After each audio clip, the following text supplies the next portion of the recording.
let's bring in the niece of Dr. Martin Luther King Jr. and Fox News contributor, Dr. Alveda King. Thank you so much for coming in early this morning with us. Thank you, Heather. Good morning. You know, we were just talking about some of the things that have gone on and transpired in just the past couple hours since yesterday when all of this happened with the shooting and the death of a 43-year-old man.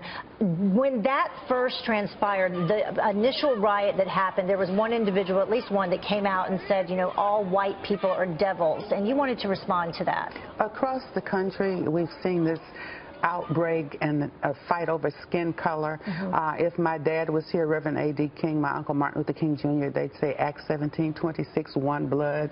So it's not about the skin color. It's the conditions that are so oppressive. So all white people are not devils. All black people are not angels. It goes so far beyond skin color. I can understand the frustration. And so you will respond to immediately what you see. And that's maybe skin color. But it's the heart that really counts. And I hope that some of the leaders of America can get that message across right now in Charlotte. But every city that's trying to erupt into violence, it needs spiritual leaders, people with wisdom and stability to break through these problems. Yeah, and I wanted to ask you, why do you think there seems to be this divide that is greater than it's ever been right now in America, when it comes to race relations? Well, the divide has been here before. I was in the 1960s. I was a teen. I marched and went to jail over similar things. Martial law was called. Troops were called in. But this is escalating because it's so fast with the social media and everything moving so quickly across the communities. But we can move faster by just telling the truth. And I hope that the media does pick up on some of those leaders that we're calling forth, who are calling for peace and stability and calmness. And what about the issues with police specifically and the concerns that police target black men? I really want the viewers to know that I have really good friends in law enforcement myself, various ethnic groups.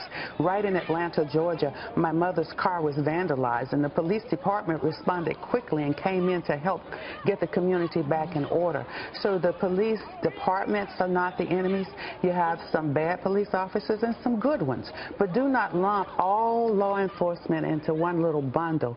We've got to allow them to do their jobs. Yeah, and as you watch some of these scenes unfold, we had one individual, protesters, shoot another individual, another protester, who is now in critical condition. And we have all this damage to all these businesses in their very community where they live. There are African Americans in communities across America who get up, who pray, go to work, go to school, and do all of that. We want our whole communities, the entire communities, back to work, back to good schools and that type of things. When people are allowed to contribute to a society and help it to be better, then there's less violence and less crime. The crime is not due to skin color. The police brutality is never due to skin color. So we've got to go deeper with these issues, and it's a spiritual matter. And it's spiritual matter and economic, as you said. Absolutely economic. If people can go to work and go to school and have pretty decent morals, you have less crime. We heard that the two candidates that we have running for president right now have made some comments regarding all of this. What do you think about their comments? Well, I've been listening to Mrs. Clinton, and I think she's right in responding as quickly as she can. Mr. Trump hit the problem even with racism, with skin color. He says if we bring the jobs back home, and if we make sure that people can contribute to this society and not be oppressed and robbed of the opportunity to have dignity. Now, he's said that to black communities, Latinos, white, young, old, and I think he's on a good track. So do you believe him? I believe in the American dream that my uncle believed in, and I believe that anybody that at least speaks it can remind us of it and introduce us to that dream again. Yeah, and you finally you mentioned Dr. Martin Luther King, your uncle.